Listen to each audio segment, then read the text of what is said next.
This is Keeping Skor: creativity, curiosity, and the things we keep. When most people think about collecting, they think about physical objects, things you can hold, things you can display. But this episode is different because Corey collects movies. And more than that, he collects experiences. He collects moments. He collects the feeling of being in a room or a backyard with other people, all watching the same story unfold at the same time.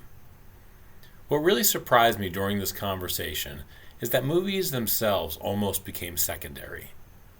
We talk about drive in theaters, about growing up with just a handful of TV channels, about what happens when access is limited, and how that can actually deepen your connection to something.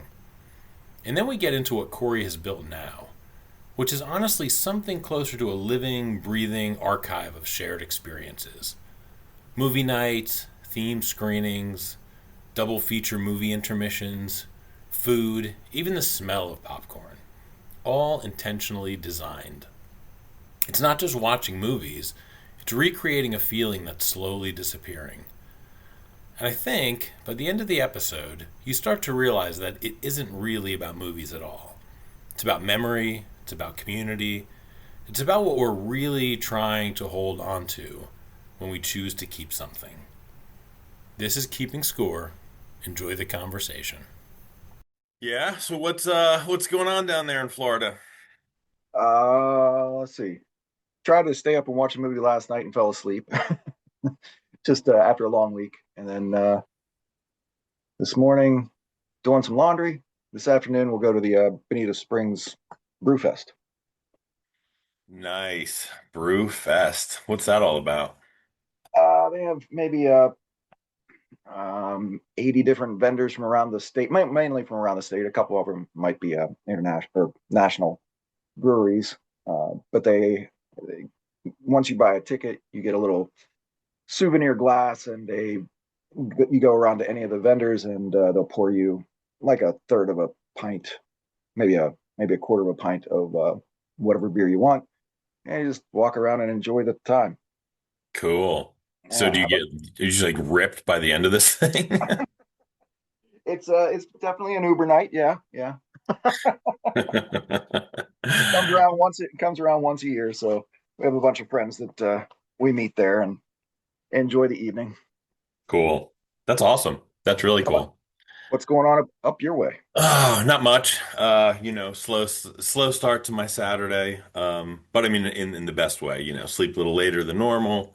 Yeah, Uh, roll out of bed, kind of relax, make some coffee. And then yeah, then I was just thinking about, then I was getting excited for this. I was like, all right, yeah. cool. I'm excited to talk to Corey. And so okay, so actually that's really funny. So last night you you're watching a movie and you fell asleep. Well, Now, is that more of a comment on the movie or no, no. Actually, it was a decent movie. I was just from all week and waking up at 4 a.m. in the morning all week. Just I was done by the time this Friday evening came around. My wife and I were out front watching what was it? The new Running Man. Um, that was done by Edgar Wright, the guy who did like Hot Fuzz and Shaun of the Dead, Baby Driver, those movies. okay. But it was a remake of the old Schwarzenegger Stephen King story, The Running Man. It was decent, All but right. she finished it up. I fell asleep on the outdoor couch outside watching it. So I'll have to catch up on it today sometime. Okay. Okay. So, all right. So, listen, one of the first things that, you and I have talked a little bit. We got to hung out. We've hung out a little bit, but mostly we've really talked about music, right? And records and, Yeah. a shared love of all things vinyl. But you mentioned to me once what your typical, like, movie watching week was like. And I remember thinking, like, oh my God, that's amazing. So, did I remember that wrong, or can you remind me, like, what is a typical kind of movie watching week look for you? Okay. Well, currently I'm part of the Regal Unlimited plan, which is you pay a monthly fee just like you would to Netflix or whatever, but you can go to the movies as many times as you want. You can see as many as you want. They have upcharges for like IMAX and 3D and things like that. But if you're just going to watch a movie, it's you pay your monthly fee, which is less than $30, and you can go as many times as you want. So I usually in a month will hit maybe 25 movies.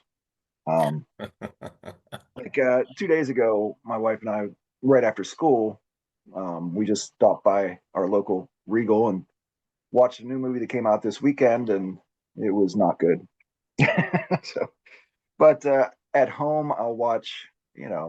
I'm more of a movie watcher than a TV show watcher. My wife, she likes all the reality TV shows, and I'm not a fan of that. So I'm usually on a different screen somewhere watching a movie. And I, I used to keep track of all of them on Letterboxd, the little app, but I do that mainly just when I go to the movies now.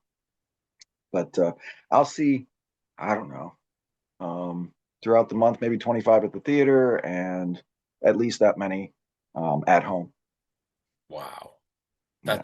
That's amazing. I mean, this is what's so fast. I mean, really, I've been so looking forward to just picking your brain um, about this. But before I even ask you anything more about movies, Mhm. give me a sense. Typical day for Corey. What, if I follow you around, right? Typical day. What do I find out about you that has On a, on nothing? on a work day or You a picked the weekend? day. You picked Okay. the day. So just tell me, kind of what does it look like to be you, and you know, that doesn't have to do with movies. Okay. Well, I'm a physics teacher at a high school in Florida. I got that kind of from my father. He was my high school physics teacher for 2 years in Pennsylvania. He's still kicking it up in Pennsylvania. I talked to him today. Um, but he was my inspiration. I actually, real quick, I didn't think I'd ever be a teacher. It was a kind of a not a fluke that I got into it, but as a National Honor Society student when I was in high school, my father or we were supposed to choose a teacher to teach one class for out of our high school. So I chose my dad. I was Mr. Stewart to be Mr. Stewart. And I remember getting, some pages copied and trying to do a lesson with the kids and in this class. And after it was over, my dad asked me how I thought it went. I said, I don't know. The only thing I know is I'll never be a teacher in my life. That was too hard. Here I am on my 24th year at the same high school down in Florida now. But I Wow. went to yeah, I went to school for applied physics and chemistry, so I have a degree in those, and used it to. I was working at a place in Pennsylvania for about 6 or 7 years, and it was good. It was a fun time. I got a chance to work on projects with. We worked on projects with the Department of Defense and NASA and General Electric's aircraft engine part of their company. But it was up in Pennsylvania. It's really, really cold up there. So I wanted to move south for as long as I could remember and came down here. So that's all just to get to where I am now. Coming down this far south, there wasn't a lot of science industry. There's a lot of biomedical stuff, but that's not my field. So I tenderly dipped my toe in teaching and I've not regretted it ever since. I love it. It's a very rewarding profession. So Hmm. that's what I would start with is that on a typical day, my wife and I work at the same high school, so we get up together, uh, get out of bed around 4:30, eat breakfast, get on the road by 5:30, get down to school at 6 o'clock. That's an hour before the kids start, and then teach physics, do some labs, have some fun. After that, sometimes we'll both go to a movie. Sometimes I'll go on my own. If it's a Monday, I normally won't go to a movie because it's pinball night. I have a league that I'm in for pinball, and then yeah, come home.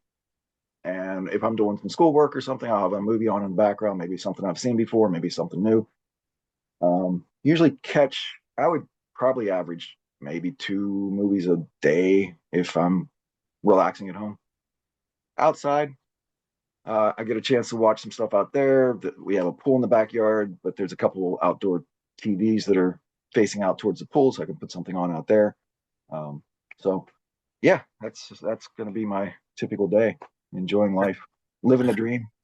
Uh, I mean, that's okay. That's really interesting. I didn't know the applied physics and chemistry background. So you worked in industry and Yeah, it was fine, but you know, location wasn't perfect and you didn't love it. It wasn't like, is that right? I mean, did it not yeah, kind of scratch a yeah. certain itch that It was interesting work. It was. Worked on part of the guidance system of some of the nuclear missiles that are in some of the submarines out there. So it was very cool stuff. But yeah. again, it was demanding. The first year that I worked there, we weren't given any. We had weekends off, but we were given like 5 holidays, but we were not allowed to use any vacation time other than that. We got paid once a month. It was that was tough to get used to. So I didn't regret leaving that profession. I look back on it fondly, but I have some stories that I can tell my kids now about being, the real world applications of what you can see in science and what we do in class. So that's where I use it now. Mm. Yeah. Yeah, that's awesome. That I mean, yeah, what a great way to. Well, it's interesting, right? Because I suspect, have these great stories about work, right? I mean, just what you just told me, right? Yeah. Guidance systems, right? You know what I mean? Like, you hear things like that and your mind starts to kind, Yep. fill in the gaps and paint pictures. But then you also have this movie thing that I suspect really helps to relate to the kids that you're teaching. I don't Yeah. know. Is that true? Is that a fair statement? Yeah. I bring in a lot of references to movies that they may or may not have seen. And I don't show very much, but they're all whenever we talk about, I don't know, let's say conservation of momentum. I'll get the example of the movie Wally when Wally's out in space and he has the fire extinguisher shooting the fire extinguisher one way and he's going the opposite direction and he's guiding himself that way. So stuff like that. So very actually really one-to-one practical. Okay. All right. And these are high school kids? Yeah, they're mainly juniors and seniors and probably 90% going on to college. So they want to be there, which makes my job very easy. And I Okay. have very small classes this year. They average my average class size this year is probably 15. Oh, beautiful. Oh my Yeah. gosh. That's So yeah, perfect. I'm going to add to that next year. I'd like to. I don't want some of my classes to be like collapsed in, and I want to offer new things. So next year, for the first time, I'm offering astronomy to the students. Oh So wow. I've got a bunch of kids that wanted to sign up for that as an elective. So that's Cool. exciting. Yeah. That's awesome. That's Yeah. fantastic. That's actually no, that's really I mean, what a great teaching is so fulfilling when you feel like you're reaching the kids Yeah. and I mean, you know that, of course. yeah. How's your job going? It's great. Yeah. It was saying, I mean, it's the best. It's the best job. The students are amazing and couldn't ask for really anything more than, being able to spend time with them and, you know, but I that's what I'm saying. Like, I really appreciate the things that I can connect with Hmm. that are outside of the immediate subject that we're talking about. Yeah. So whether it's, and for me, a lot of it is music, right? And, things like that. Yeah. Yeah. So yeah, no, it's awesome. But it's interesting. You kind of just briefly mentioned about how you watch your movies. And so now I have this very incomplete, and maybe you can fill in the gaps, picture of what your home is like. So I imagine if somebody walked into your home, there would be Hmm. some things that would tip them off that you were what do I say? Are you a movie collector? Are you a I am. curator? Are you a historian? Like what would you label yourself? A consumer, that's for sure. I consume just about any type of movie that I'll watch. I can find redeeming qualities in most anything that I watch. But when you walk in our house, there's a screen outside as you're coming up towards the front door, but it's behind like a little shutter system, so you can pull that up. That's where my wife and I were last night out watching The Running Man. On the But front in the front of the house, like a front porch kind of style? there's a pavered area that I put in a couple years ago, a couple summers ago. That's I don't know, maybe 20 feet by 16 feet, and then we have like a couch, love seat, couple chairs out there that we can watch on a. It's like a 50-inch TV that's out there on the side of the garage. So if I was driving down the road passing your house last night, I would have seen you and your wife watching a movie. Yes, we don't our neighborhood is very very quiet. We live it, it's basically a dead end street. You go in and there's a loop and then you come back out. There's not anybody that comes back in here that's not either delivering for Amazon or who lives here. So yeah, we all know each other. I invite all the neighbors over in the summertime and we watch movies outside, inside. We have let me if I were to count all the screens in the house, Yeah, walk me through. I got so caught up on, and I got to come back to this, but I want to hear the rest. Give me the rest of the layout, right? My architectural mind is like I'm okay, filling in the floor plan as you're describing. So I got so the you drive up, entryway. yeah, Now I walk through the front door. Like give me the rest of it. you walk through the front door. The first thing you'll see on the right is like an it used to be an office, like a library room, but that's where I have my pinball machine and my record collection and movie posters. And I like vintage old stuff. So up in the upper corner, I have four like old 70s, 80s, black and white mainly, but one of them's color, little portable TVs that are hooked up. So that whatever I'm watching anywhere in the house also goes to those TVs if I have them on. So if I put on a movie um, to watch, it'll be the way I have the house wired up. It can be on all like 15 screens that we have, and it's fun. So the library has the oh, you would appreciate it. It's an Iron Maiden pinball machine. Um, I appreciate it, and I'm wildly jealous. uh, yeah, with anyway, the that library room is fun. That's where I spend a lot of time. That's where my record player is. Didn't mention it before, but I have a record player at school that I have the kids request music and I bring it in for them. We listen to it when we're doing labs and things. So Cool. they get an appreciation of records as well. All right, so then if you continue into the main living area, there's a the my main TV that we watch stuff in the living room with is a nice Pioneer plasma TV that I've had for going on 20 years now. But it's a 60-inch and it's has a beautiful picture on it. So that's where my wife watches all of her reality TV. And if we're watching something together, it's usually there. There's also a little pool table in that living room. It's just my wife and I. We don't have any kids, so we don't have a need for a dining room area. So we chose to put a pool table in there instead. There's you know, Awesome. electronic darts in there if we want to play that. And then as you're walking through the living room, you'll see the back is some big glass sliders that open up to the back pool area. And in that pool cage, we have a 18-foot wide by 10-foot tall screen that's mounted to the cage, and we can watch movies after it gets dark. We can watch movies back there from a projector. How big is the screen? 18 feet wide by I think it's 18 by 10 and a half feet tall. That's so cool. All right, great, great. Yeah. Well, a few weeks ago, the one that I had up there got torn to shreds with a windstorm that we had here, so I had to get a replacement for it. So that'll be installed for this coming summer's movies that we do. Um, and then if you come back one of the hallways, I've converted one of the three bedrooms in the house into like a theater room.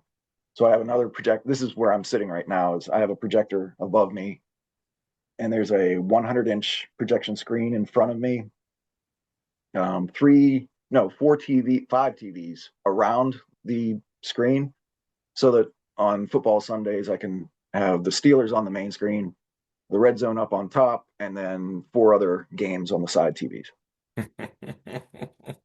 This room is probably my favorite room in the house. It has four like theater style reclining power recliner seats, four other manual recliners in here, and there's a closet that holds my Blu-ray collection and a kegerator. So fun room. It had so much electronics in it that when we moved in, it was the hottest room in the house. So I have a couple friends in the AC business, and they came over and we installed another air conditioning run just to the closet where all the electronics are that run for the house, all the audio visual stuff. Wow.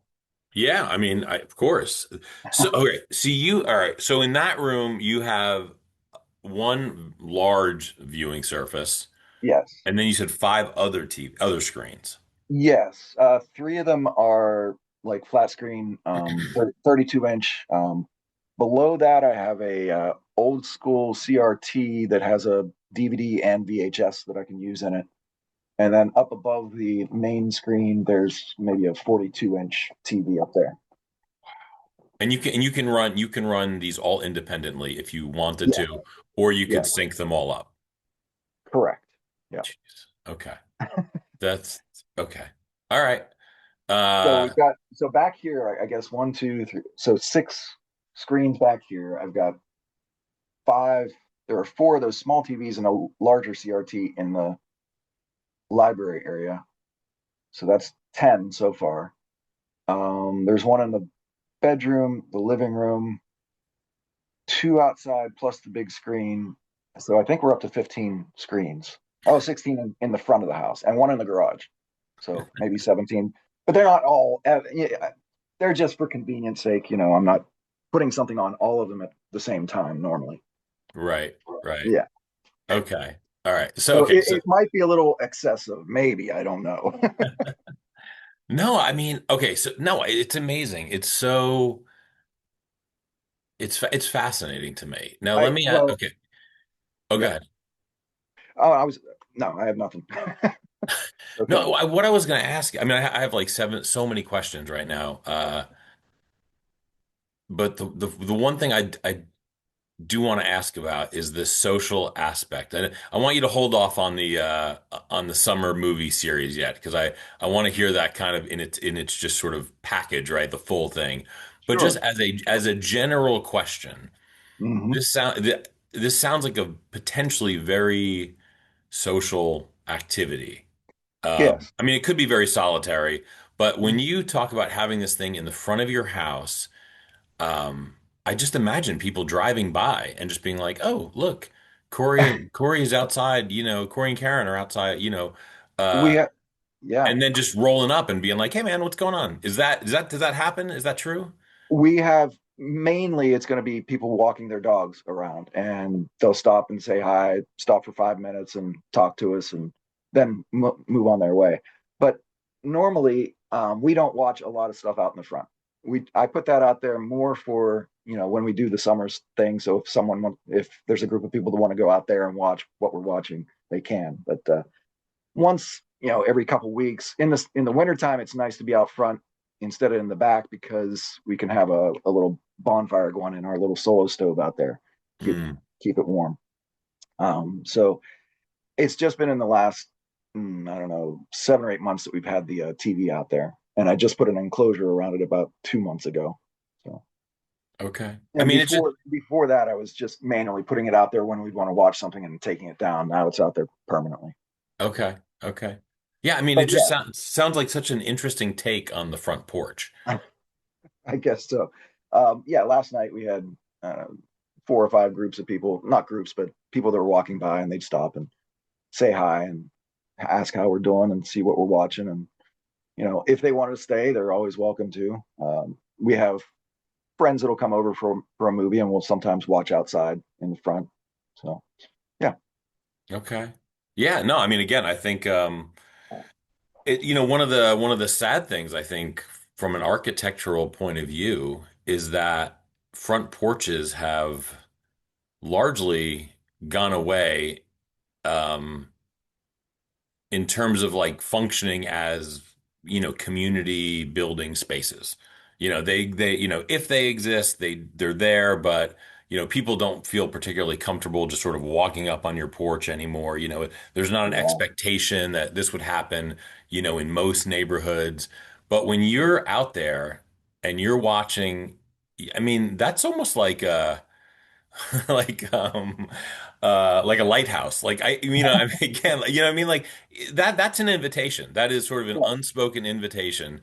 And I love that. I mean, do you feel that? Does that feel I good for do. you?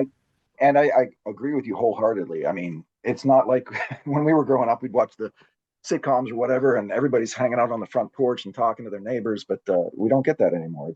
It's more of a solitary world, it seems, with everybody on their screens. And I do appreciate that our neighbors feel comfortable enough to just stop by and say hi. And if they want to stay, stay. If they want to get warm by the fire, that's fine. So yeah, I agree.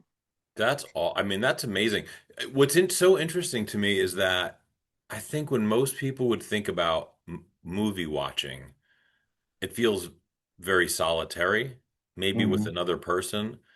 But you have turned it into something communal. Um, Yep. and how intentional do you think that has been? Um, let me start with the very first movie going experiences that I can ever remember were going to, I was 4 years old going to see Star Wars at the drive-in theaters. And the Nice. drive-in theater is really what I'm trying to strive for here. The sense of, everybody watching the same thing at the same time, even though you're in different cars or whatever, it's kind of a communal, get together place to watch something together. And I've got in the back, I've got, old drive-in movie speakers that I have that I've hooked up that you can listen to the sound through those if you want to. So it's an intentional trying to get people to get together to watch something. And I try to pick movies, that are good crowd pleasing movies, whether they, we'll have a horror night or whatever, comedy night, whatever. But I try to get things that I think people would want to watch together. So Mm. we'll get to that stuff later, but Yeah, no, I mean, yeah, depending on the crowd, sometimes my favorite place to watch is in this back room, and that's where the best theater going experience is. It's inside. It's in a darkened room. The windows are blacked out. mm. Um, it has the best sound system, and we can do regular movies or 3D movies. So it's a lot of fun back here. And when people are back here, I notice that they are not on their phones. If they're out in the other places, everybody's, they're all connected sometimes on their phones, but back here, it's more of a, I don't know, unspoken rule that it's more to involve yourself with the movie and be there with a few people, you know? I mean, isn't it awesome that, like you said, it's an unspoken rule, and my guess is people don't think of it that way at all, right? You have provided an environment where they don't want to reach for the phone. Could be. I don't, I don't know. It's, Right. yeah. And my wife, I think she humors me with this entire thing a little bit, but she enjoys it too. So, Yeah, oh my God, yeah. So tell me, all right, rewind a little bit because actually it's great that you shifted to that drive-in mm, kind of experience because that's kind of where I wanted to go is like, okay, we know where you're at now. Now take us back and maybe it's that moment or but what's the earliest movie watching experience that really made an impact or just stayed with you? Is it that drive-in experience? yeah, it was. I believe I went with my family, and then I went with my friend's family to the drive-in theater to watch Star Wars again. I think I saw it 3 times. We had two drive-in theaters that were pretty close to us, growing up in uh, rural Pennsylvania, and it was those. I mean, I couldn't get enough Star Wars when I was a kid. I Mhm. was into the toys and everything, and when the movies came out. But it was whenever my family chose to go to the movies, we made a day of it. We'd go out and we'd go to the movies and get the popcorn and enjoy it. But it was not something we did all the time. And I cherish those moments of going to see, Back to the Future or Raiders of the Lost Ark. Those movies are iconic that we still think of today. And that, but the other thing was, I grew up in a very Christian family, and it was church every day, every Sunday. And they didn't want to my parents didn't want to spend money on, I'd say, when I went to I never went to an arcade unless we had a coupon for like a free token or something. They that stuff was just frivolous stuff. They didn't think you should, own VHS tapes or anything. It was just money you're just throwing down the tube. So I don't know if repressing that in me then just made me burst forth with it later in life, but I kind of feel like that did, because always wanted to have a way of watching those things again, and we never even got cable cable TV. We were just using antenna for like 3 channels up until, I was well into high school, and into the, I think it was maybe the late '80s where we finally broke down and got basic cable. Wow. Yeah, well, it's kind of. I was in a similar boat. I mean, I don't think we got cable until I was out of high school. Oh wow. Yeah. Yeah, we had like this little. It was I don't know, maybe like the first TV that we had that I remember in our house was like a 12-inch black and white TV Mm-hmm. that my grandparents, it was like their hand me down. Um, and yeah, and it was, it had the rabbit ears, and it had the dial on the side, and that Yeah. dial underneath it that was supposed to help with like reception. Yeah. And yeah, we got I guess maybe seven, it was two through 13, but Yep. maybe And then you had five of the them didn't have anything. right. And we Uh, had the UHF. You could twist that and get a couple of channels up in that range of the dial. But yeah, it was, we got, ABC, NBC, CBS, and PBS, and that was about it. yeah, yeah, yeah, yeah. But there was something it does make you appreciate. And it Oh, also makes, but it makes you appreciate things, but it does connect you with the greater population because most people only had those choices. And yeah. so, you could kind of know, like, if I saw this thing last night, there's a good chance my Oh, friend yeah. saw this thing also, which was very Yeah. nice and kind of comforting. Yeah. We all watched, whatever it was, Dukes of Hazzard, Knight Rider, or whatever, and talked about it at school. Knight Rider. Oh man. So go back to the drive-in. When you think Okay. about the drive-in experience, is that just sort of flashes, Yeah. I kind of don't, these pictures, or do you have a more, yeah, I, tell me about what you remember, and then if that's just flashes, give me the next version where you have a more continuous kind of okay. memory of the experience. Well, the drive-ins when I was a kid, I don't remember much about it, just other than going to see Star Wars. And and then once I was in high school and started dating, then we would go to the drive-ins more often, things like that. So I enjoyed the experience of, going out and driving to a place and watching a movie, or it was usually a double bill. And it was just I don't know, it's something that we don't really have much anymore. I mean, there might be 3 of those drive-ins left in Florida now. Hmm. They're pretty much gone. Um, but it was whenever I was in high school and I wanted to see some movies. We had, VHS, and I started. I think, well, going to the movies was a lot of fun with my dad. I remember he introduced me to my first James Bond film and first Clint Eastwood film and things like that, where he was, I think, wanting me to enjoy things that he did as well. And I do. I look back on those movies fondly.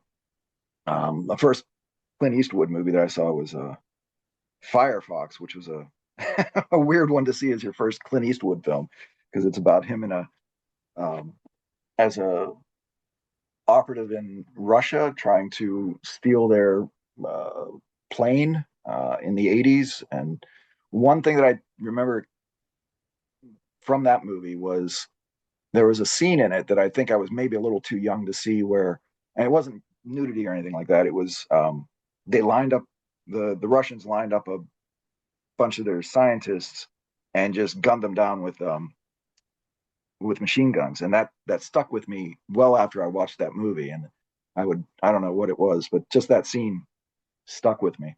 Um, Don't know where I was going with that, but And how old were you at the time? well, I was probably 10. Um, no, I would have been less than that. I think maybe nine. It came out in 82, so I was no more than 9 years old at the time.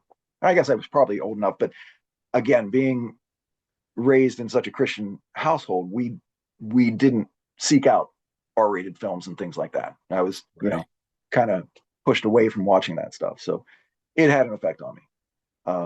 But then once Yeah. that opened up, then I was curious about other types of movies, and my parents never ever watched horror films or anything, but that's my favorite genre now, and it has been since pretty much when I was in high school. I can Hmm. remember one of the first VHS films that I bought at a Suncoast video was Hellraiser, and I'd never seen the movie before.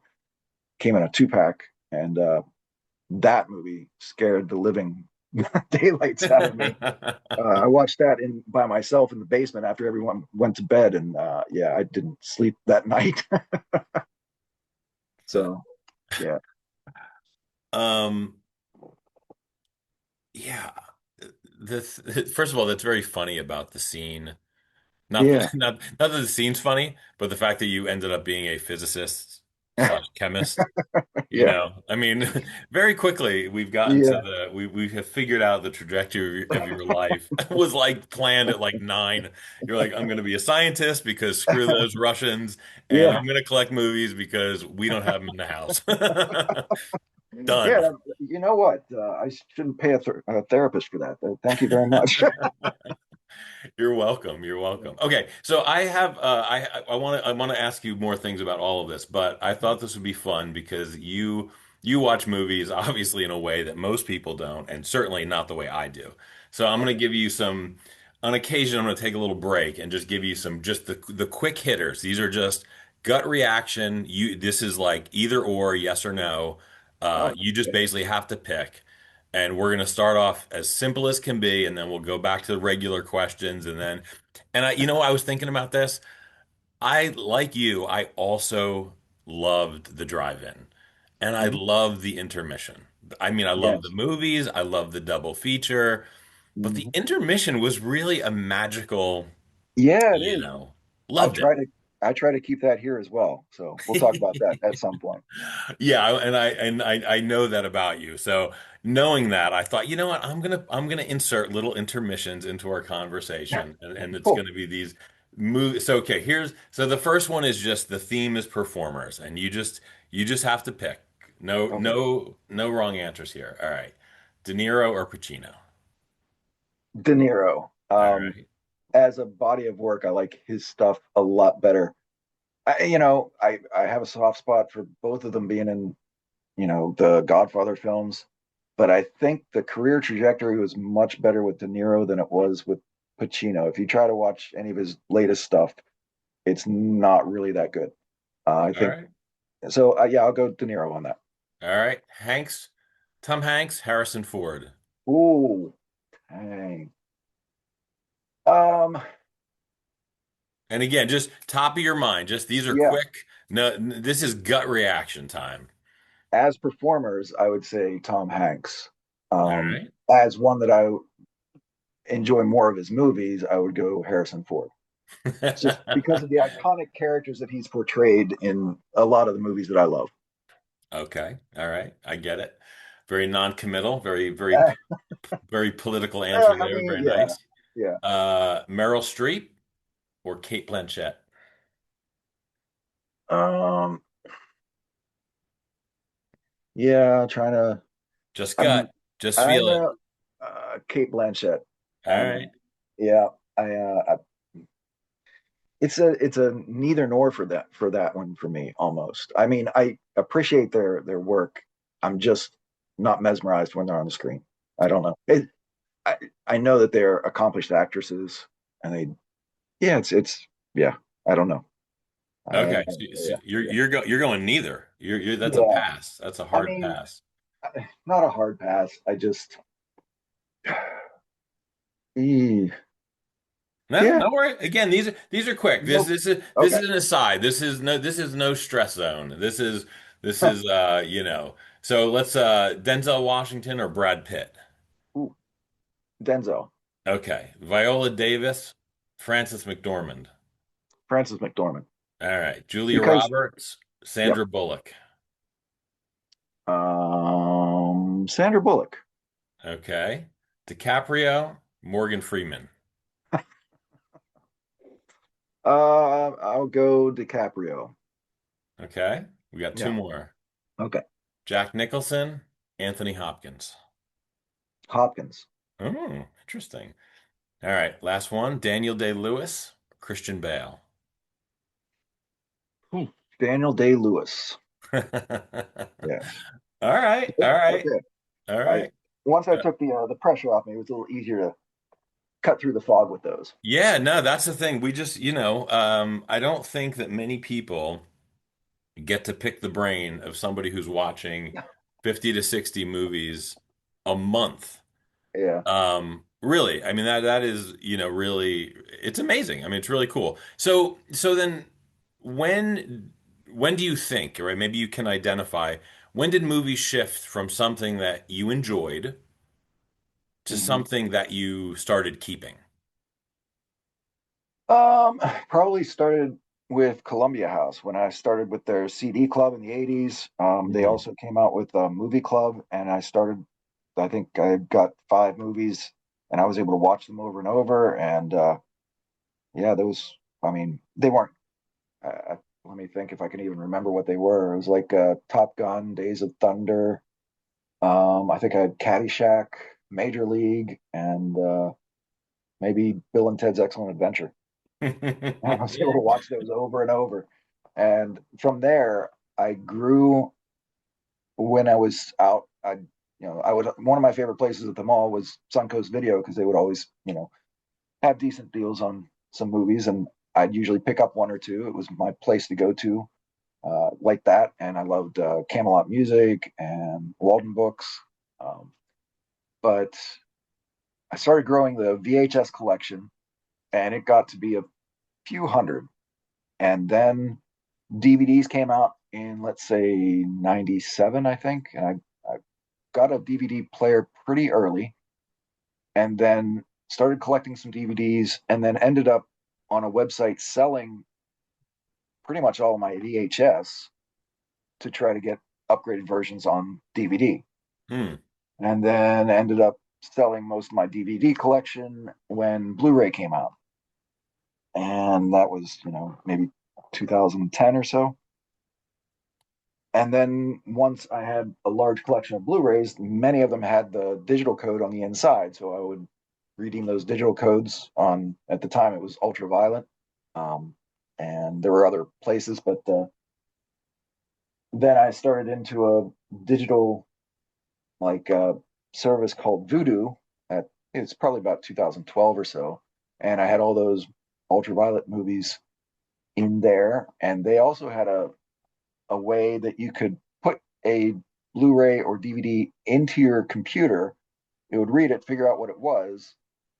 It then just you could prove that you had the movie, and then you could purchase that movie digitally for $2. Or if you did 10 at a time, it cut the price in half, so it was $1 a movie. Hmm. So I went through and with my entire Blu-ray collection, I was able to start my digital collection with maybe, I don't know, 500 copies for not too much money. And from there, it's just grown every year. And I've cut off buying a lot of, let's say, uh, physical media and grown the digital side quite a bit more. But there's a lot of movies out there that you can't find on digital services at all. I mean, you cannot find a digital copy of, let's say, Young Frankenstein. You can't find Really?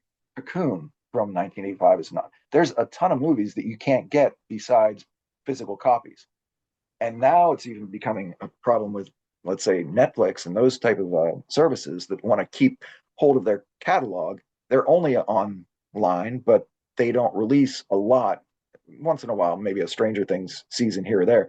They don't release a lot on physical media. So, and then they'll, for a lot of their movies that they've made or some TV shows, they stop streaming it, and it's kind of like lost media if they don't ever bring it back. So Hmm. So I tend to still enjoy the physical act, kind of like with you and I with records, of taking a disc out, putting it in, and playing it, and enjoying it that way. And a decent amount. And I've done this not only with Blu-rays, but I have DVDs that have never been upgraded to Blu-rays. I have a bunch of laser discs, mainly music laser discs, that were never put on any. They were never put on, let's say, DVD or anything further than that. So Hmm. Okay, so give me the present count. What are we talking here? How many DVDs? How many Blu-rays? How many, you know? okay, DVDs probably in the low, I don't know, maybe 100 or so of those. Not much there. Okay. Blu-rays, I think I'm around 800 on there. And then laser discs, it's a niche type of thing. Maybe 80 of those. Hmm. VHS, I still have a lot. And again, it's mainly for music concerts and things that were not released beyond VHS or Laserdisc. I have maybe about 100 VHS. And then once we get to the digital realm, TV shows, I'm up over 900 TV shows and over 10,000 movies, which, yeah, it's I guess, that's, do I have a problem? Well, okay, so At least I've watched, more than three-quarters of the movies that I own. wow. And there's always something out there that I haven't watched that I have that I can, have lots of choices. Put Yeah, it I that way. mean that's it's amazing. So, uh but so this begs the question. And I kind of asked you before and not sure that I really understood. Like, do you think of yourself as a collector or just someone who loves movies?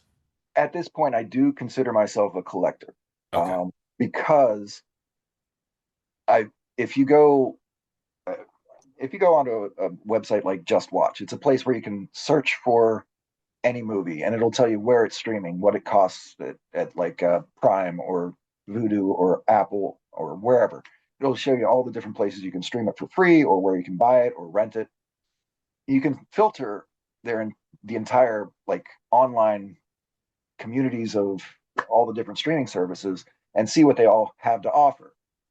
And they range, like, if you go to Netflix, currently they have around 3,500 movies in total that they're streaming.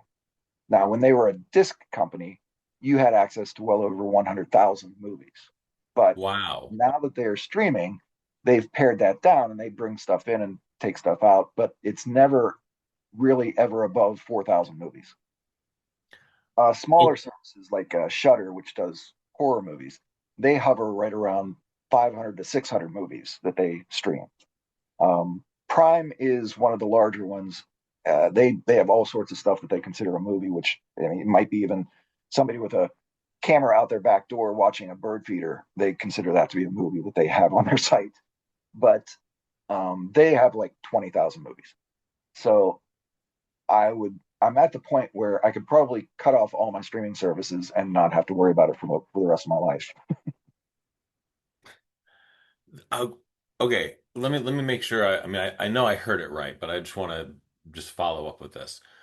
So you're saying Netflix, when they were handling physical media, mailing Yeah. you the DVDs, that they had Yes. over 100,000 movies Titles. in their titles in their catalog.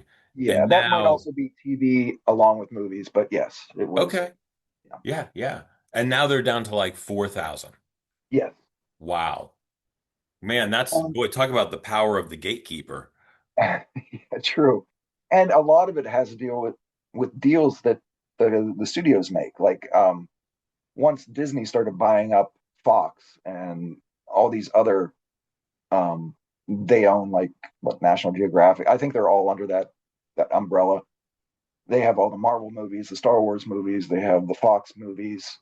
So they're not going to really let those over to Netflix.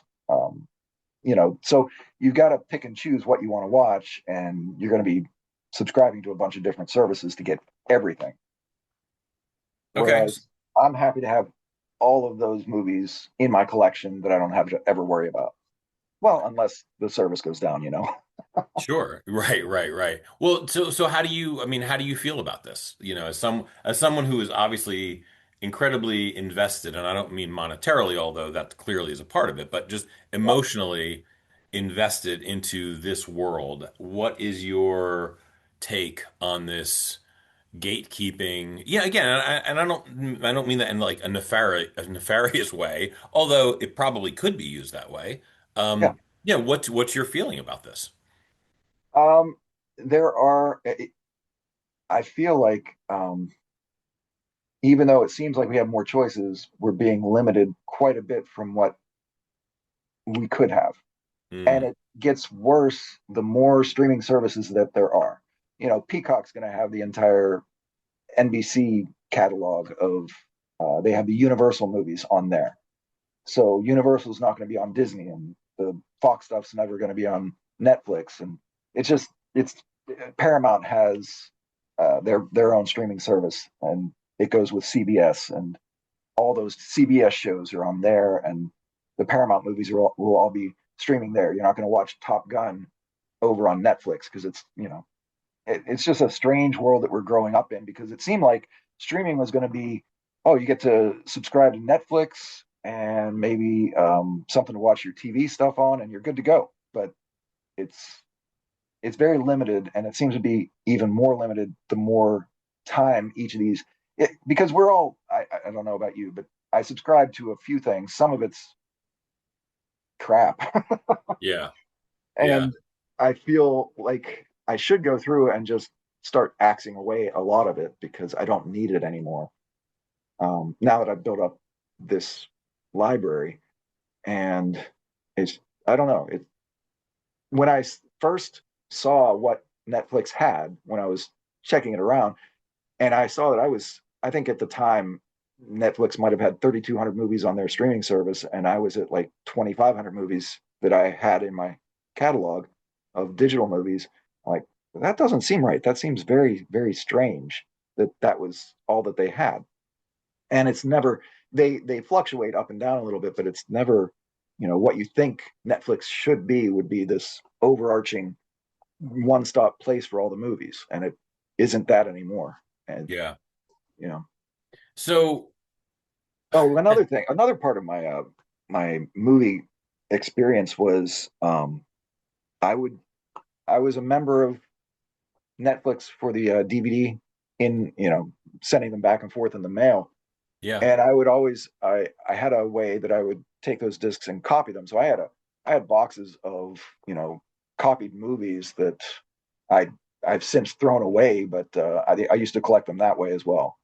Hmm. And then so Yeah, that's always a nice little entry point into the piracy, yeah. no, I was gonna say no, I was gonna there is a disclaimer. There's no advocating for piracy No, no, in no, this no. I conversation hope that the whatsoever. I hope that the statute of limitations has gone away from that. I don't think Right, Netflix is right. coming after me for that. No, I don't think so. But if okay, so but if now I'm thinking about things a little bit, and I don't want to put words into your mouth, but um, if movies and TV shows are cultural artifacts, and I think that's a fair statement because I Yes. think institutions like the Smithsonian and Mhm. other kind of well respected warehouses of these things include this type of communication or storytelling. If that's true, right? If they are these cultural artifacts, and now we're talking about kind of big corporations limiting what people have access to. Yeah. Have you ever given this any, kind of depth of thought, or is this not really No, there are channels that I follow on YouTube that they talk about this quite a bit. That there's going to be a lot of lost media, um, that was broadcast and will never be brought back again. mm, And not everything was ever put onto physical media either. There's a yeah, lot of films out there that have come and gone, and they're no longer. fires or whatever, we'll never see those works of art again. And Hmm. it just seems like we're in the digital age, and it seems like everything's available to us all the time, everywhere. But it's not. It's the companies are picking and choosing what they want us to watch, giving us availability of some type of choice, but it's not everything that we think is out there right now. I don't know how else to say it, but there's going to be. It just seems like I don't know. We're going to lose a lot of things that you and I grew up with, or Yeah. uh, that if I don't have kids, but if I were to want to show my grandkids something that I enjoyed as a kid that was kind of niche or not mainstream, it's not going to be maybe available ever. So is there a part of your collecting brain that is feels more historian, archivist? Is this Uh, do you feel a little bit of a responsibility or an enjoyment in knowing that you are preserving some of these things in a way or giving access to people to these things in a way that maybe they aren't going to kind have? of, I Yeah. guess, kind of. What I'm choosing for this summer plays into that a little bit, and we'll talk about that whenever we Yeah. get there. Yeah. Yeah, okay. Well, let's all right, let me do a little another intermission and ask you a few more quick hitters and then let's talk about the summertime because I like I said I know briefly kind of what you do but not to the I'm really excited to hear this. Okay, so here we go. Again, just quick hitters, Okay. just give me the gut reaction. Sure. Uh Airplane or Spaceballs? Spaceballs. The Big Lebowski or Anchorman? Big Lebowski over every other movie you're going to mention. That was the softball, Corey. Um, Monty Python and the Holy Grail or Young Frankenstein? Oh, now you're now that's the the balance of power. I don't know there. Yeah, the Big I'm Lebowski gonna was go the Grail. was the easy one, followed by that was the setup. All right, I'll do Holy Grail. I've enjoyed my theater going experiences a few times with that one more. All right, great, great. Dumb and Dumber or Step Brothers?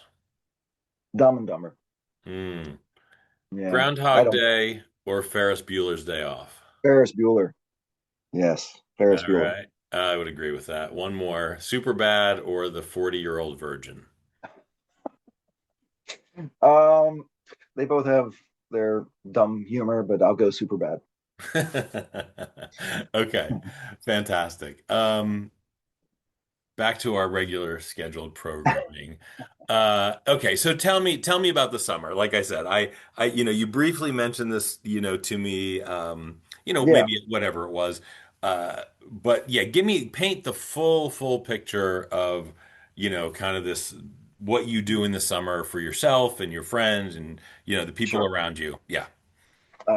Let me start off that it wasn't always like it is now. The first year that I did this was in, let's see, 2012, and we hadn't even moved into our house here yet. It was at our condo, and we just had the same TV that I have out in the living room. We had it at the condo, so it was a one screen thing. But we invited a bunch of our friends for the summer. Every weekend during the summer, we would watch something, and it was based on all the movies from 1982. So it was 30 years prior because Mm. 1982 was kind of a magical summer for blockbusters and movies in general. Um, and I have the flyer here from when we did that. But a lot of our friends are also teachers, so we all have the summers off, and it was easy for people to come over and hang out. Okay. And we started this even before school let out. But here's the here's the lineup of the movies we had the very first year that we did this in 2012. So movies from 1982: Conan the Barbarian, the Road Warrior, Rocky 3, Star Trek 2: The Wrath of Khan, Poltergeist, E.T., Firefox. We mentioned that one earlier. Um, Blade Runner, The Thing, The Secret of Nim, Tron, Fast Times at Ridgemont High, Pink Floyd's The Wall, Friday the 13th Part 3 in 3D, Halloween 3, and The Dark Crystal.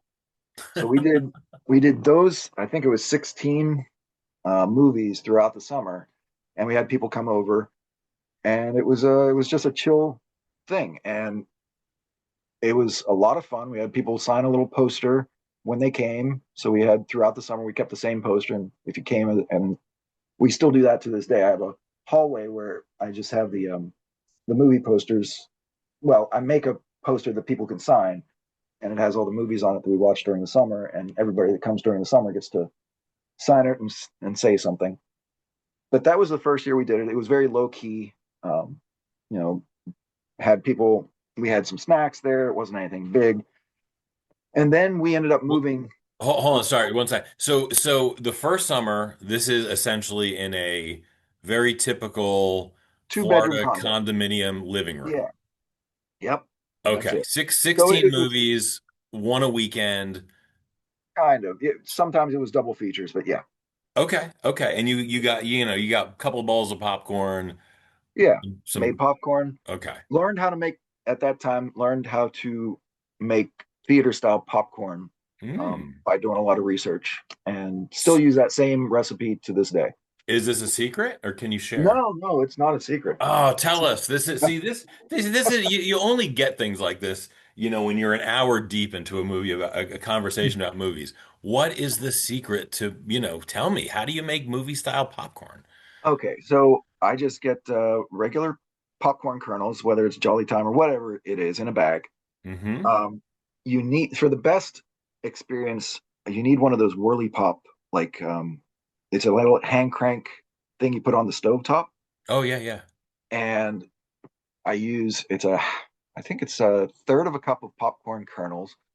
First, I get the heat up to medium high on that whirly pop, and then I pour in. You need coconut oil, and the coconut oil that they use at the movie theaters, it has this it's like a beta carotene that makes it like an orange color whenever you see it. There's a white coconut oil, and there's this orange stuff, and the orange stuff is what you want. You can get it. I buy it by the gallon from Amazon, Cool. and Okay. it'll last me an entire summer of movies. But it's solid at room temperature, and then if you hold it in your hand, it melts. So it's that kind of consistency. Wow. So maybe 2 or 3 tablespoons of that in the stir in the pot where we're going to do the popcorn. And then there's this stuff called Flavacol, Flavacol. It Hmm. comes in like it looks like a what do you want to call it? A quart container of milk or something that you Okay. would buy, but it's dry powder. It's like a salt, and it's a flavored butter salt that they use in the theater style popcorn. So I shake a little bit of that onto the oil, and then I make sure it's up to temperature. Pour in the popcorn kernels, and then just slowly stir it. Use the hand crank, and it comes out beautiful. So there's no real secret to it. It's just you need flavacol and you need the coconut oil. Those two things that'll get you to where it's the dry popcorn, and then the topping. If you want a buttery topping, I use oh, Colonel Seasonings buttery topping for popcorn. So that's what I have out if anyone wants extra butter on it. And is that a shaky kind of thing or a liquidy kind of No, thing? it's a liquid. It's I'll send you a link to it later, but if you Oh my God, yeah. If I will put this, I will put links to these things in the show notes. This is okay, perfect. this Yeah. is great. I love this. This is fantastic. Oh yeah, there's whole communities on Reddit that just want to make the perfect popcorn, and it's yeah. There's I did Okay. my research way back in the day, and now I have one of those big popcorn poppers, that's like a on its own wheels and things. Yeah, yeah. But I don't do the popping in there because it doesn't taste as good. I do the popping on the stovetop, and I pour it into there to keep it warm because it has a Mm. warming feature. But yeah, that's my Okay. secret. And one last question about this because I want to make sure. How do you make sure that you get an even coating of the butter, or is that not like that would be The last incorrect? You mean the last step? Yeah, the last step. You Oh, put it in a okay. big bowl. Like, what? How do I make this like exactly like I'm in the movie? Well, if you're at the movies, what I would do is whatever container I'm going to be eating the popcorn out of, fill it up about halfway, put some of that drizzle in it, and then shake it up a little bit, and then put the rest of the popcorn on and drizzle over it again and shake it a little bit. That's how I do it. So it doesn't take Okay. a rocket scientist. Okay. And no salt, no additional salt on this thing. I never need it. I mean, I have it out if people want it. I have different types. We used to have like 15 different types of it was seasoning salts that was like what do they have? Like nacho cheese flavor and ranch flavor and jalapeno and all this other stuff. But people just wanted the regular popcorn. And we Okay. tried doing glazed popcorn as well. We tried doing some caramelized, but again, people just gravitated back to the movie style. So that's what All we right, do. let me. All right, this is see. This is why I love talking to people so much because this is going to take a bit of a left turn for a moment. Uh, Okay. tell me about tell me about food Oh yeah, and yeah. everything that like because it's interesting. We're talking about movies, and again in my mind I was thinking about it very simplistically. Like it's Corey. I get it. Your wife. Maybe a couple of friends. You're watching a movie. But I am still thinking that you're very much inside of yourself while you're doing this, and that might be the case. But initially, we kind of quickly talked about like community and sort of this thing that's bringing people together, and now we're talking about the other things that create like this really enjoyable, impactful atmosphere. And part of that is the foods and the smells and like tell me about that. How do you incorporate that and what does it mean to you? Sure. I mean, if you go to a movie theater, we have all of those staples. We have the Twizzlers and the, you know, all the different types of candy that you could think of. We have a couple different spots that we have shelves for the movie candy, and we have the popcorn. We have a hot dog roller that we have constantly going while people are around. That'll do. We used to have a larger one, but it got damaged in one of the hurricanes we had here. So ours, the one we do now, it's a better size. It can do 18 hot dogs at a time. So it's just constantly rolling like you would have at a 7-Eleven or something. Um, we had, don't have it anymore. We had a nacho cheese and chili dispenser like you would find at a 7-Eleven. Um, every Tuesday before we do the movies on Friday, I make batches of pizza dough from scratch. And I have a outdoor pizza oven that I do 10 pizzas for movie nights. What else? Oh, we do just this past year we incorporated doing made I think it was maybe 40 between 40 and 60 sliders, little smash burger sliders that we made as well on like a Blackstone grill. So there's a lot of prep that goes into it. There's a lot of time. But yeah, it's another way that people come together. They enjoy the food, they enjoy the company, they enjoy the weather. Sometimes it's really hot in the summertime, but there's a lot of air conditioning around.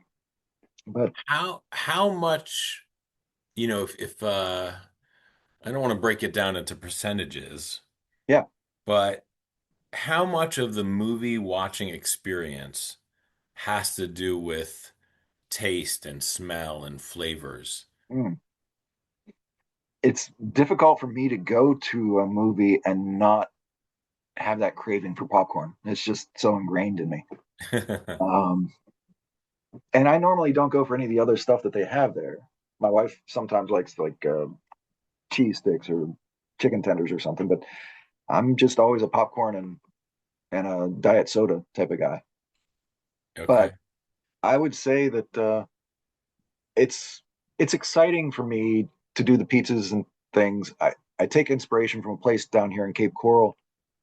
It's a pizza slash pinball place that they do their own style of pizzas where they have like a Big Mac pizza and they have a peanut butter and jelly pizza called the Washington Carver. They have, and I've incorporated some of those ideas into what I do. Um, I do a lot of regular pizzas, but each Friday there's a special type of gourmet pizza that we do. Okay. Okay. So I sidetracked you a little bit, but then you brought it back to the to the kind of drive-in backyard vibe. So tell me. Okay, you told us where we started, and then talk about kind of the evolution, and then where you are now. Sure. Um, and yeah, I didn't mean to cut off or jump to the food, but even recap that because the thing is, I guess what I was so fascinated by when you were talking about it, the popcorn was just in the in a big umbrella sense, not your backyard, but just the role of the uh, all of the things that surround a movie that maybe we don't really think about so much. But I know, I mean, when we were talking about the drive-ins earlier, my memories of the drive-in, I get, if I really think about it, is less about the movies. It is Yeah, much more about it's the environment. sitting on top of the roof of the car with my sister Hmm. and eating, whatever snacks that we packed and brought with us. And we would, during intermission, we would go into the snack bar and the smell of that place, and they would hamburgers, hot dogs, mix, but Yeah, the French fries, and we didn't have the ability to buy like a lot of things there, but we would always get a thing of French fries. At least in my memory, that's what we would that's great. do. That's great. And it was magical. I mean, it truly, if you said to me, you get a choice, you get to experience one of those things at the drive-in. You get to either watch the movie or you get to have the fries. You know what I mean? Like, Yeah, yeah. anyway, so I That's guess a that's that's a where great that's, point. oh man, it was, oh God, I love that time. But so go ahead. So go back to your evolution of this summertime, Hmm. extravaganza. Yeah, that was 2012 for the first year, and then we didn't do it in 2013. We moved into our house, and there was a lot of work that needed to be done here. But one thing that we wanted to do was install a pool in the backyard. And from the moment we decided that, I wanted to make it a place so that you could watch. And I didn't have any friends down here or anybody that I really knew had done this. But in my mind, I thought I want to make this into a place where I can watch a movie while I'm in the pool. Mm, And so it took us until the pool didn't get um, installed completely until it was about September of 2014. So we didn't do any movies for 13 and 14. And it was 2015 when we did movies from 30 years prior to that that we were able to open up the entire kind of experience. And we started small. We we didn't do any pizzas. We didn't have that pizza oven at that time. We didn't do the burgers like we're doing now. It was just basically people would come. We would do hot dogs and popcorn, and we had bags of chips and movie candy, and that was it. okay. So Um, it was like the living room, but outside and a little bit bigger. yeah, but in the same way, we can watch it in this. I did have the back theater room, Okay. so you can watch it. We had the living room and the back theater room and the outside all playing the same thing. Okay. And for the first couple years, it was difficult to get everything synced up in terms of the sound in different rooms. Because you could hear, if you were in between the theater and the living room, you got an echo from one to the other. And Right. it Yep. wasn't until I cracked that nut that it really came together, and I enjoy it much more now. So now I have one sound source coming from the movie, and I put that into a FM transmitter, just like the drive-in theaters do now. And I have the different receivers in the house set up so that they're just picking up that FM channel, and they get the audio that way. And I Cool. also then am able to have portable little transistor radios that people can walk around with and still have the audio from the movie playing wherever they are. So you supply the transistor radios. Sure, yeah, I don't know, 8 or 9 of those if anyone wants to use them. People usually don't pick them up, but I like to. I like to have those every once in a while. Okay, great, Yeah, great. but it fixed the audio problem that we had.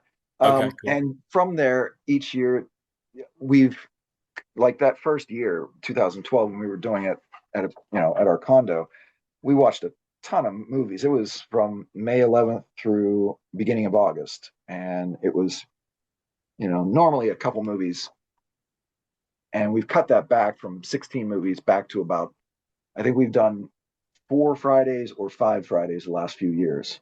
It's a lot of work to get everything ready for one of these movie nights with all the basically it's a lot of food prep.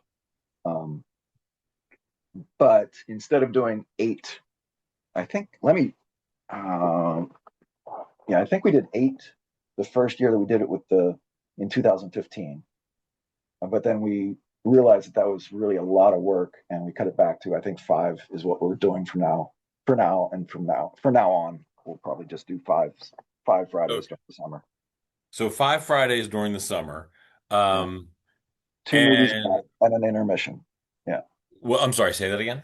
2 movies a night with an intermission in between. Okay. All Yeah, right. And so someone comes over, they have like three, four, five different venues that they could enjoy this experience in. You have essentially a concession stand, hot dogs, yeah, whatever they want. pizzas. And we've never charged anything for anybody. We just have a little donation jar that if anyone wants to drop a couple dollars in there, we appreciate it. Um, so yeah, we supply bottles of bottles of liquor. We have the keg going in the back room. There's all sorts of mixers of Coke and 7 Up or whatever you want there, and it's a fun it's just a fun time to get together with friends. We send out, I don't know, it's probably between 75 and 80 invites to different people that we know, from whether it's people that we play pinball with or teacher friends or people that we've known for our whole lives or our families. Um, all sorts of people get invited, and not everybody comes. We normally will get between 20 and 40 people show up, and that's that's a good night for us. All right, that's awesome.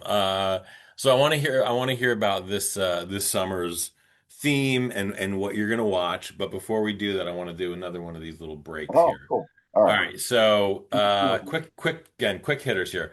IMAX blockbuster or intimate indie drama? Oh, they both have their place, but I'll go with the indie drama. I like indie horror better, but indie drama, I'll go with that. Okay.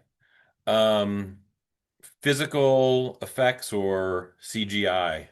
Physical all the way. Nice. Opening night premiere or weekday matinee? Both. Um, all of the above. I do try to catch the movies that come out on Thursday afternoons and evenings. I try to catch those first on Thursday before the crowds come on Friday and Saturday. Okay, cool. Horror movie in a packed theater or Home Alone in the dark? Oh, I've enjoyed some of the packed theater horror movies. A couple years ago, one of my favorite experiences was I had a friend here from Indianapolis, he and his girlfriend, and we decided to go to. They Regal has these Monday mystery movies. They show them at 7 o'clock at night. It's like $5 to get in. You don't know what you're going to see, but it's usually a movie that's coming out in the next few weeks that you get a kind of an early preview to. Oh, So cool. yeah, and we went in and we watched a movie called Talk to Me, and it ended up being one of my favorite horror films of the entire year. It Hmm. traumatized the girlfriend, but my friend Hmm. Colin liked it. He was he enjoyed it, but it was a packed theater, and everybody was jumping and gasping in breath at the same time. So it was a cool experience. Nice. Yeah, that's cool. Yeah, there's something about being around other people. If they're invested the way you are, Mm, kind of having that reaction at the same time, is really fantastic. I actually hate going to movies because most people are just busy doing other things. true. True. So, you know what I mean? Like in an ideal world, if we're all kind of laughing and screaming and crying at the same time, it's magical. Yeah. But unfortunately, But yeah, that's few and far between. I will tell you that going back to the movies after the pandemic, the viewership has been so low that hmm, I rarely encounter a packed theater anymore. And okay, within yeah, the last month, I've seen more than a half a dozen movies where I'm the only person in the theater. wow, yeah. That I mean, that's sad from the point of view of you don't want theaters to disappear. Yeah, But oh man, I know what you're saying. That's it. If I can get that. That is magic. That is it is. that really that's amazing. You're the only one there. Oh, Yeah. I love it. Okay, last quick hit here, and then we'll get back Okay. to the director's cut or theatrical release. For what I'm showing here would be theatrical release, but I No, normally this is just oh, what what you I want enjoy. Just uh, what do you enjoy? director's cut for the most part. There are caveats to that though. Yeah. Like Donnie Darko, the theatrical cut is way better than his director's cut. Okay. Um, yeah, Okay. Cool. Yeah. Again, no right answers there. and then Just if you have a movie like Blade Runner, it has like five different cuts, so you have to choose whichever one you want to watch there. right, right. Okay, so this summer, right, Yes, you've painted the scene pretty well for us about kind of the physical environment. We got the food, we got the smells. What's this summer's theme and what are you showing? this is gonna it's going to be different than what I've ever done before. I've always had a big, um, I don't know, diversity of films with a theme, usually from 30 years prior, you Mm. know. But I've like last year, I incorporated Jaws because it was the 50th anniversary of Jaws, and we watched that. That's kind of a cool movie to watch out in the pool whenever you're. But this summer, we have a very revered filmmaker who is turning 100 years old on June 28th, and we are going to do an entire filmography of Mel Brooks, all of his films that he's done in his life. Oh, that's awesome. Yeah, he's done 11 films in his entire career, and we're going to catch them all. Wow. That first of all, the idea that he's only done 11 Yeah, is shocking to me. and we've got some.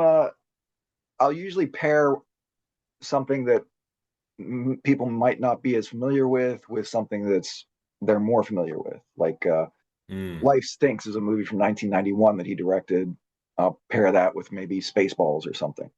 Um, I mean, he had the producers, Young Frankenstein, Blazing Saddles, Robin Hood Men in Tights, and Dracula Dead and Loving It were his last two that he directed, and that's been 30 years ago now. Hmm. Um, but yeah, I just it blew my mind to know that he was still alive and kicking, and in fact, he's going to be in Spaceballs 2 that comes out next summer. Um, he got the entire gang back together. Well, actually, I think it was an idea from Josh Gad, the actor, who came to Mel Brooks and said, "Can we get your blessing to make this as a Spaceballs 2?" And it's going to have Bill Pullman in it, and they're getting Rick Moranis to come out of. I mean, he hasn't done a film since 1997. He's going Wow. to be back as Dark Helmet, and Daphne Zuniga. Um, I mean, John Candy's no longer with us, but it's kind Yeah. of a neat thing to celebrate this filmmaker's life as well as kind of look forward to next summer when he'll have a movie that he's in as Yogurt again. Yeah, I love Mel And I Brooks. think at the end of I mean, we watched Spaceballs here one other time a few years ago, and it was a big hit for people. They loved it. But I think that one had at the end they said, "Wait for Spaceballs 2, The Search for Money" or something. So it's taken them quite a few years to get there, but they're making it. Right. Um, okay, man, I'm bummed that I'm not like, your neighbor because well, I mean, the whole thing sounds so fun. I love when people get together. I do. Yeah, Especially when it's something like that, it's um I don't know. It's just it's fun to have fun, right? Um yeah. we have a very eclectic group of friends that we've collected through the years, and everybody's welcome and everybody gets along. It's an amazing time. And then in between the two movies, I get on the microphone and we do movie trivia, where I call out some questions and everybody writes down their answers and they trade their papers back and forth, and the winner gets a little plaque for the night. And yeah, we have a lot of fun with it. And do you also, I don't know if you still do this, but do you program the kind of dancing popcorn? Oh yeah, yeah. I usually start. I I'll start in the next few weeks, getting all the digital assets and everything together so that I can put it all together for the summer. But yeah, it starts. I think we usually start at 6 o'clock or 6:30, and that's when the old style drive-in theater commercials and things come on, and then it transitions into a couple trailers for films that we're going to be showing in the next couple weeks here. Um, And and then do you make those trailers, or are those things that you can well, find I somewhere? I pull the trailer. I want to get as close to what they actually were. So I'm looking for the theatrical trailers from 1986 or whenever they came out, and any TV spots that I can find online for like 30-second quick clips of the movies. Hmm. So um, yeah, do that. So it takes, as people are coming in, they want to maybe get some popcorn or something or just socialize while that stuff's on in the background. And then we get into the feature presentation of the first movie, and then after the credits run, then it goes into one of those. I have a bunch of different ones, but they're the drive-in theater intermission shows that they used to have. So it, like a couple, like a 15-minute block of time that was just taken from the reels of drive-in theaters, where it has the countdown clock from 10 minutes and tells you when you have to be back in your car and shows you the commercials of the old Sprite or or the hot dogs and French fries at the where you're Yeah. going for the intermission. So it's a lot of fun. And then once we go through the movie trivia, everybody gets settled down again, and then the second movie starts. Once I hit play on the computer that I have hooked up into everything, I don't have to really touch that for the rest of the night. I don't have to switch out discs or anything. I have everything digitally put on there so that I have a flash drive for the entire summer. Once I get it together, it's kind of locked in, and I just have to choose what night we're doing.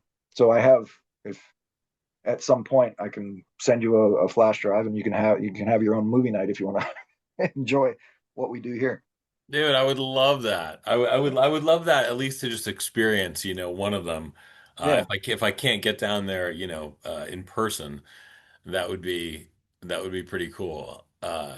So five times a summer you're doing this, and it sounds like it takes almost a full week Well, yeah, of there's a lot of prep, prep. I really. mean, it's the day of is where you get the most amount because I'm doing the pizzas, I'm doing the burgers. But the prep work for the couple days before, the pizza dough has to rest in the refrigerator to taste the best. It's usually like 3 days, and then so it doesn't take long to make it, but the prep does start on a Tuesday, and we have our living room is it's its own kind of place during the summer because we have tables set up with drop cloths around them, and we have all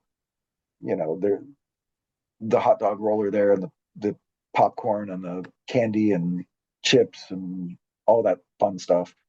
And then getting everything ready on the day of, making sure we have enough ice. We have an ice machine outside by the um oh I we have a couple more TVs outside as well on the back porch. So there's the main anyway, all right, sorry. I'm getting ahead of myself. Yeah. You're like planning in your head. You're like, oh my God, I forgot Yeah, about, yeah. yeah, I've got Uh, to replace one of those TVs out there this summer, so they don't last all that long down here. yeah, yeah, no, the weather's tough. So, do you think, I mean, when you're programming this Mhm. experience for people, how much are you thinking about programming an experience for people, and how much of it is just like, no, no, I just thought it'd be fun? I do it for myself as fun, and if other people like it, then they like it. But it seems to work out okay. Okay. I enjoy usually during spring break is when I'll get a lot of the work done. As far as getting the movies ready to, switching them from, let's say, Blu-ray discs onto the digital format that I can use, Mm, and getting different files together of all the TV spots and trailers, and if there are behind the scenes stuff that I want to show, or different commercials from the 50s or 60s or 70s, things that go along with the movies. All that stuff's a lot of fun for me to get together. And hmm. if people watch it, they watch it. If they don't, they don't. It doesn't bother me at all. I just kind of enjoy having that. And if I ever want to revisit it, I can. Yeah, because you sort of have these movie nights archived in that way. Yeah, for the last probably 4 or 5 years, I have all the summers on a flash drive. Okay, okay. So when these movies are playing, do you find yourself watching the movie or watching the audience? I uh, for the first movie, I don't get to see very much of it because I don't. I start making the pizzas fresh when that first movie starts, so it takes me a good hour to get through all the 10 pizzas, and I've already seen the movies, watching them, getting them ready. So I'm not as I'm more to be there to socialize with everybody at that point. And Hmm. then intermission, it's a fun time, and then second movie's where I lock in and I'll find a place to sit down and watch the movie. And that's my favorite time. Okay. Yeah. Um, Usually it's in the back room with the theater room. And some people enjoy staying for the first movie and then they'll take off. We had some older, older guests that they don't like to be out too late. So they would come for the first movie, enjoy it. And then the crowd thins out a little bit, maybe sometimes for the second movie. okay. So you're wrapping the evening up almost not by yourself, but Oh, no, no. In fact, sometimes we have to kick people out. okay, okay. All right. No, we normally have through the second movie, more than half of our audience will still be with us, and we have some guests that like to stay after that. Sometimes Karen will go to bed early, and I'll continue, and we'll watch a third film just off the cuff, and people that want to stick around. So. Um, yeah, that's cool. So, all right. So it starts maybe at 6 or 6:30, but the movie itself maybe at a quarter till seven, and the night usually finishes up with the second movie by 11 o'clock. Okay. All right. Yeah. That's cool. I mean, you must get so excited for Mhm. summertime. I mean, this I what do. what a Yeah. great. Not only do I not have to work during the summer, but I also get to do the movies. Yeah, that's really cool. So, like you said that you do this for yourself, right? But I do it. I I mean, I choose the movies for myself. I'm not really. I talk to other people about it, but we don't. I don't collaborate with anyone. So it's movies that I want to show to other people. Um, okay. Movies that I normally enjoy. Now, I'll tell you right now, I have not seen Life Stinks. I haven't seen a couple of Mel Brooks's earlier films. Um, there's a couple that I've not seen yet, and I'm looking forward to seeing those by myself. And I'm hoping that they're good enough so that we can show them here. But I think everything's going to be fine. Yeah. Yeah, Well, I'm sure they will, right? I mean, yeah. because you got all the other stuff going on, and sometimes We, watching a bad movie is equally oh as yeah, enjoyable. yeah. I also Um, am. We're also very cognizant of, let's say, rated R films, because we do have families that come. It's a family friendly environment, so I always will make if there's two movies, I'll push the R-rated film to the second movie. Like he had two R-rated films, Blazing Saddles and History of the World Part One, and those two will definitely be the closers of two of the evenings. right, right, Yeah. yeah. Well, I guess this is what I'm getting at. Like when we're talking about it, almost everything we talk about, you talk about in a fairly light-hearted way, Okay. right? Which is awesome. I mean, it's movies, right? Mm-hmm. But everything you're doing is like really deeply thoughtful to the people around you. And I guess this is what I'm trying to get, I don't know what I'm not sure what the question is, but like you're telling me like you want to make the perfect popcorn. Yeah, You're prepping pizza dough 3 days out because you know that's going to be the best pizza dough, right? yeah, I do You my want the research on that too. sound, Yeah, right? You want the sound to be right in the house so that people can hear it. You're programming the intermission so you're providing transistor radios. You're doing all of these things that are really deeply, deeply thoughtful, and you're sharing a collection. And so I guess have you thought about this? Like, is this something that you consciously, understand that you're doing, or is it just happens? um well, the first time it just kind of happened. It was inspired by, I don't, have you heard of Alamo Drafthouse theaters? No, I've not. Okay, they started in Austin, Texas, and they were famous for, they don't allow anybody to talk during the movie. They'll kick you out. You can't check your phone during the movie. They'll kick you out. But they're also famous for showing, series of movies that they put a theme to. And they were the ones where I read an article about them doing the Summer of 82 films. And I just piggybacked on them for the first time doing this. And once I did it and had all these friends coming over, they were then looking forward to doing it again. They wanted that experience again. And once we moved into the new house, made the kind of theater place in the back by the pool, we it's something that I always wanted to do again, and get all our friends together. I mean, I don't know about you, but I feel like during the school year, I'm so busy with things that I need to do to keep on top of things at school, whether it's getting ahead or getting caught up with grading, that I don't get a chance to socialize with a lot of the people that I know. Hmm. And this gives me a chance that I don't have to go to a dozen different places during the summer. I can instead invite all of our friends over to our place. And if they show up once or twice or all 5 nights, it's wonderful. I get a chance to hang out with them and catch up with them that way. And we all kind of look at it as a communal type of way to get together and catch up. So yeah, I do it for myself, but I do it more with people in mind. I want their experience. I try to make it as close to the drive-in theater experience that I grew up with, kind of, as I can. Hmm. Yeah. No, I mean the thing I love hearing about this because it's connecting your collection with the people around you.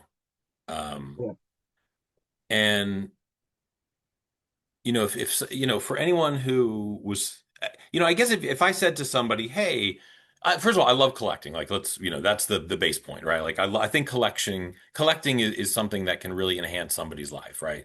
And yeah, then if I said to somebody, hey, did you ever think about collecting movies? I could see somebody just saying, well, I don't know, maybe. Why would I do that? That sort of thing. And I yeah. don't, I don't know that I would have had a very good answer, an hour or so ago. But now I actually have a really good answer, right? Because I'm through Wow. through through your description and what you do, I'm just starting to see things that are much more expansive than what I had thought. Mm-hmm. And so you're bringing in all of these people into your world a little bit, Mm-hmm. which I think is amazing because I don't know that many people do that or really have the opportunity to do that. Um, So I think that's wonderful because I do think that people could listen to the description of how you engage with movies and what your relationship with that is. Because initially, if someone just heard, "Oh, this guy goes to the movies 8 times a week," I, I don't know that they would understand. You know, Yeah, yeah. um, Well, I where appreciate that.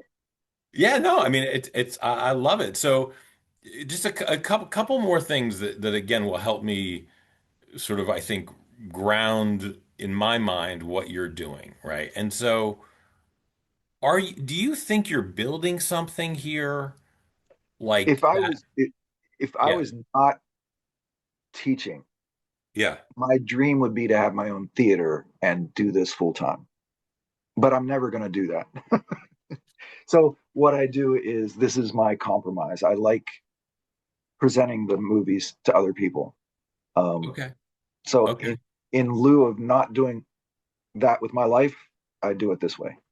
Okay. So even in retirement, this might not be this is not a You possibility. know, it's just, I mean, I'll do this here, but I just don't see a viable business model from something like this. The way that theaters are going now, when you can't get people into the movies to see new movies, you know, this is Yeah. this is it's a dying. I'm so many of my students, they don't watch movies at all. Media is been truncated so much. It's so, I don't know. It's a different world now. That's the quick and easy, you know. We'll give you an alternate perspective. And it has to do with the things that we're talking about. You know, when you go to a movie theater now, at least the big ones, and this is my experience, other people may feel very differently. Um, it feels really impersonal. It's very clear Yeah. that it's kind of a big corporation. Everything is wildly overpriced. It feels like, there is this big faceless entity that is trying to siphon every nickel that they can out of me. Yes. Then and I don't, okay, the seats are probably more comfortable than they used to be, and it's not that there aren't some improvements, but then I have to sit through, I don't know, what seems to be like 16 hours of, other things that I might want to watch. It just feels like a big ripoff and a sales pitch. Okay. Um, Yeah. but what you are talking about and what you are doing is you're curating an experience. You are doing something that is very different. And so my perspective would be when you retire, if you were to open a small theater and run it in the way that you run your backyard uh, kind of movie parties, I think it would be Yeah. successful. Not because it wouldn't be people going to the movies, right? It would be people wanting a community experience that involved food and drinks and sound Mhm. and lights, like the whole thing. So anyway, not sure if that sways you in any way. Yeah. Um, Yeah. I would consider it, except that would cut into my movie watching hours that I have during the day. All right. Well, we'll see. I'll work on that then over the next Yeah. couple No, of I appreciate years. it. I do enjoy it, and I look forward to it all year. It's something that I put a lot of thought into, and if you had asked me 2 months ago, I would have had a different set of movies. But once, it's just I've thought of doing different movies every year, um, and this is the first time that I'm doing just a single filmmaker. We'll see how it goes. I think it'll be okay. Should be okay. Uh, Yeah. I'm sure it'll be awesome. All right, so let's we're gonna wrap this up with one last set of questions. Now these are a little bit more difficult as they are not either or just kind of select. You do have to fill in the blank a little bit. So Okay. if you do need a moment to Is this reflect, is this I Mad Lib understand. Mad Lib style, or what are we doing? No, no, but still pretty quick. All right, so greatest film of all time. Well, for my life, I like The Big Lebowski. It's always, once I watch that, I can never. I'll watch that movie more than anything else. So for me, that's my film. All right, you just crossed two questions off the list, um, and maybe a third. A movie you think everyone should see at least once. Oh, oh, I got to get something um, powerful there. Dang.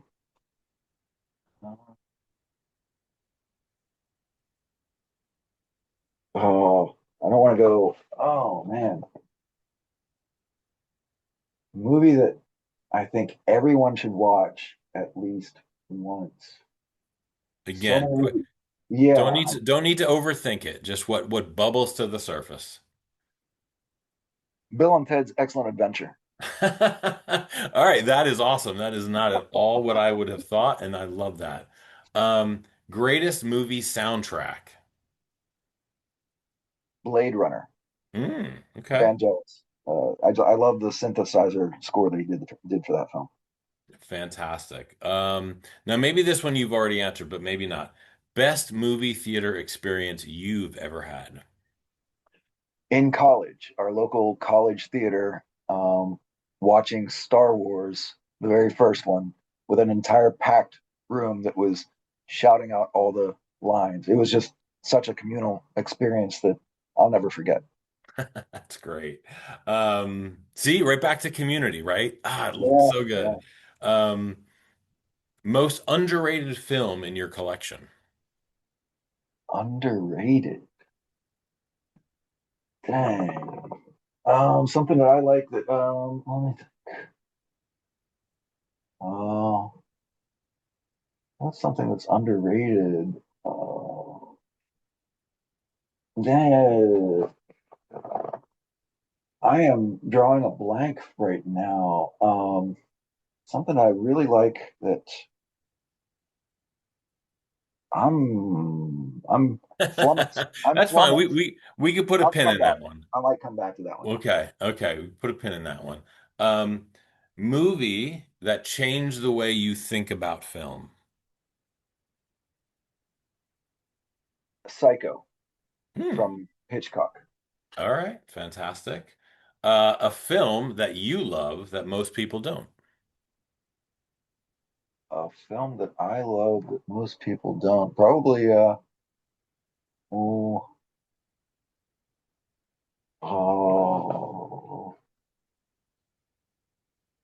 oh dang, these are tough questions for you. A movie that I love that a lot of people don't. Um,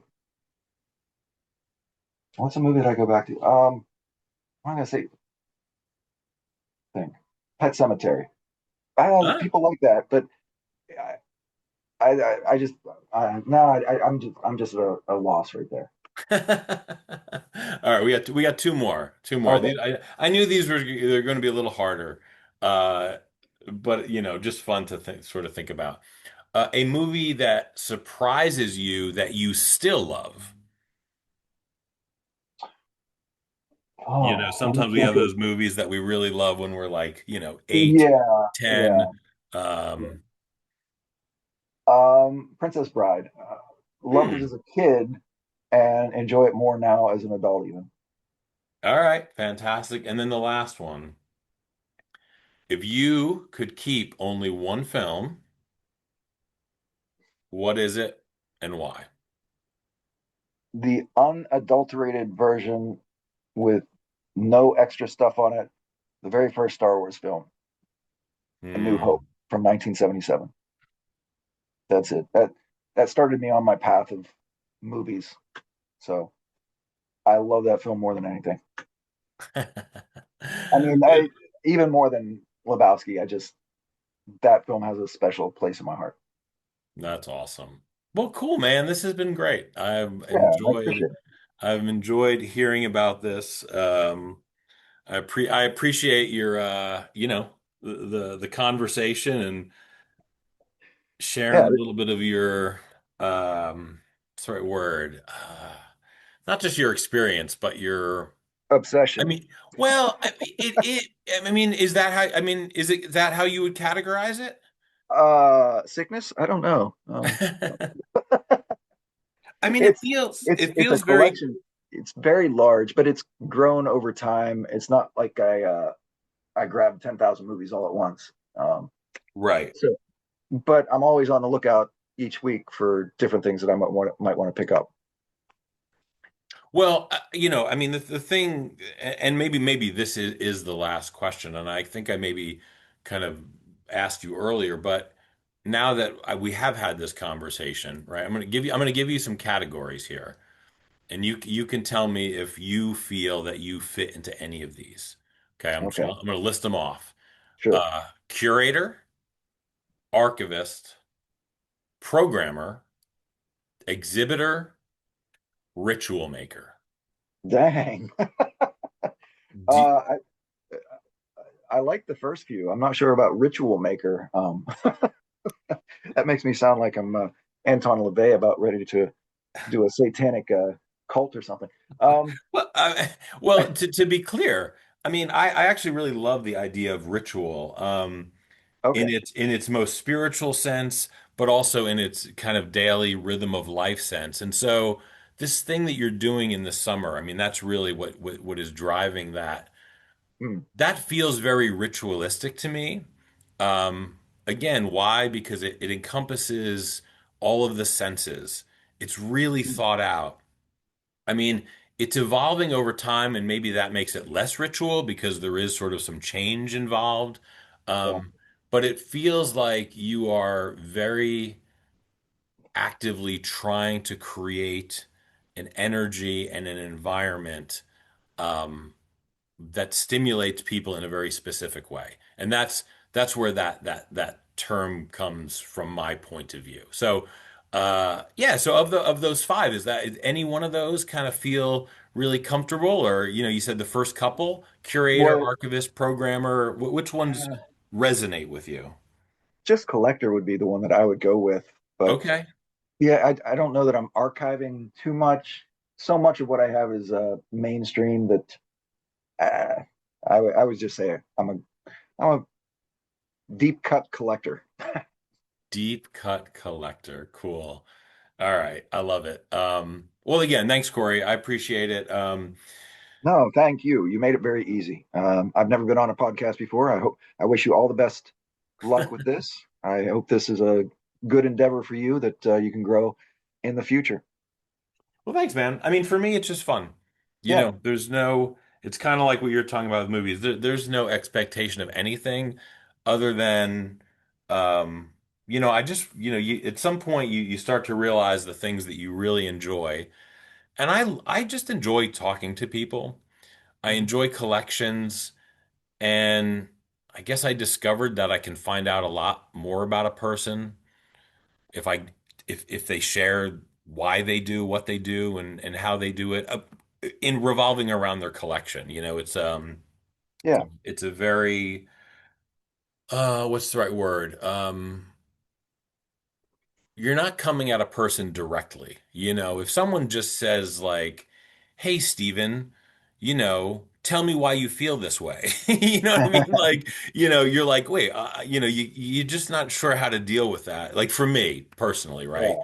But if somebody was to ask me about the things that I really care about from my collection, I think they Mhm. would probably get to know me in a way that they wouldn't if they were just like, "Oh, well, tell me about your childhood," that sort of thing. So this is like I said, there's no expectations for me other than having enjoyable conversations and learning about collect other people's collections. It's been fantastic. Very cool. I've enjoyed this. I didn't know that I'd ever be able to talk for almost 2 hours here, but it was a very enjoyable conversation. I appreciate it. Cool. Thanks, man. Well, enjoy the beer fest. Yeah. Yeah. Hey, You maybe we can know, get you down here one of these summers so you can watch a movie. that would be awesome. I would love it. Really Mhm. would. That would be great. And I appreciate the invite. Sure. All Cool. right. Well, great, man. Enjoy the rest of your day, and we'll be in touch soon. Thank you very much. I'll email you the links for the popcorn stuff. Cool. Awesome. Thank you. All All right. right. Bye bye. Bye, Steve.